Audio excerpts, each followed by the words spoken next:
میرا نام فرح خان ہے اور میں ورکنگ جماعت سے ہوں. میرے ہسبینڈ کا نام اسد اللہ خان ہے. میرا سوال ہے کہ جیسا کہ کہا جاتا ہے کہ جوڑے آسمانوں پر بنتے ہیں، اگر ایسا ہی ہے تو پھر ماں باپ جو ارینج میرجز کروا دیتے ہیں اور اس میں چاہے بچے راضی نہ بھی ہوں تو پھر اس کے بعد وہ خوش بھی نہ رہیں شادی کے بعد اور پھر اسے قسمت کا نام دے دیا جاتا ہے، تو کیا یہ درست ہے کہ ایسی بھی کوئی چیز ہے کہ واقعی ایسی قسمت ہے کہ چاہے انسان جتنا مرضی؟ آسمان پہ بنتا ہی نہیں ہے یہ یوں خیال ہے. جوڑے بنانے کا بہترین طریقہ وہ ہے جو حضرت صلی اللہ علیہ وسلم نے بیان فرمایا. آپ نے فرمایا جب کسی سے شادی کرنی ہو تو اس بات کا خیال نہ کیا کرو کہ اس کا حسب نسب کیا ہے، نہ اس کی دولت دیکھو نہ اس کا مال دیکھو، اس کا دین دیکھو. اگر وہ دیندار ہے تو اس سے شادی کر لیا کرو. تو یہ جوڑا جو ہے یہ آسمان پہ بنتا ہے اور یہ ایسا جوڑا کبھی ناکام نہیں رہا کرتا.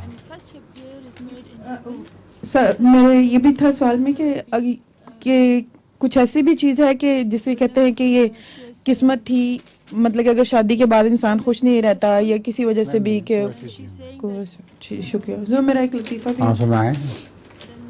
ایک اسٹوڈنٹ ہوتا ہے، کلاس چل رہی ہوتی ہے اور وہ اپنے ٹیچر سے پوچھتا ہے کہ میرے پاس ایک ورڈ ہے، مجھے اس کا مطلب نہیں سمجھ میں آتا، میں کافی دن سے پوچھ رہا ہوں، مجھے اس کا مطلب بتائیں. تو اس کا ٹیچر پوچھتا ہے مجھے بتاؤ کیا ہے وہ ورڈ. وہ کہتا ہے نٹورے. نٹورے نٹورے کہتا ہے ورڈ کو. اس کا ٹیچر اس وقت تو چپ کر نٹوری. نٹورے. اچھا نٹورے. ہاں جی. وہ پھر اس کے بعد وہ چلا جاتا ہے.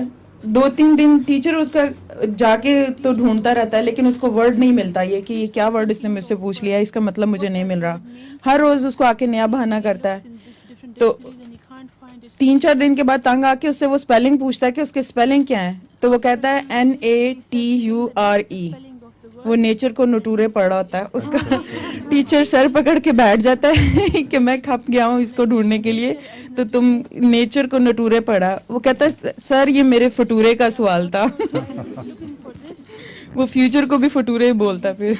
اچھا آپ نے وہ سنا ہوگا لطیفہ جو ایک زمیندار تھا جاٹ، وہ سفر کر رہا تھا تو ایک بڑا وکیل بھی پاس بیٹھا ہوا تھا. اس نے کہا وقت گزارنے کے لیے ہم پہیلیاں ڈالتے ہیں ایک دوسرے کے پاس، اگر میں پہیلی نہ بوجھ سکوں تو میں آپ کو 5 روپے دوں گا.